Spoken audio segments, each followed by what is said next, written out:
ఇట్లా తిప్పేసారు. ఇప్పుడైతే అన్నం తినడానికి వచ్చారు. ఈ బండి మా నాన్నది 1 month అవుతుంది తీసుకొని. ఫస్ట్ లూనా ఉండే, ఆ లూనా మొత్తం ఖరాబ్ అయిందని ఇది తీసుకున్నాం. మళ్ళీ అక్కి నేను వస్తే నా ఎమ్మడే తిరుగుతాడు. ఏడ ఉంటే ఆడుకొస్తాను. మళ్ళీ ఇక్కడికి చింత చెట్టు కింద అనుకో. బోర్ నీళ్ళ మేము ఫిల్టర్ నీళ్ళు ఏం తాగాం, నల్ల నీళ్ళే తాగుతాం.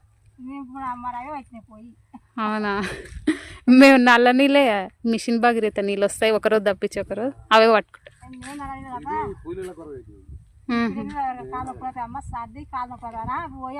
మంచిది కాదంట, తాగొద్దు ఫిల్టర్ నీళ్ళు. ఏం కూర వేసినా అత్తమ్మ? దోసకాయ కూరనా? ఏం కూర వేసినావా? టమాటా చారు కాదు, చల్లకి టమాటా చారు ఎందుకు చేసుకురే? ఏదైనా కూర ఎక్కువ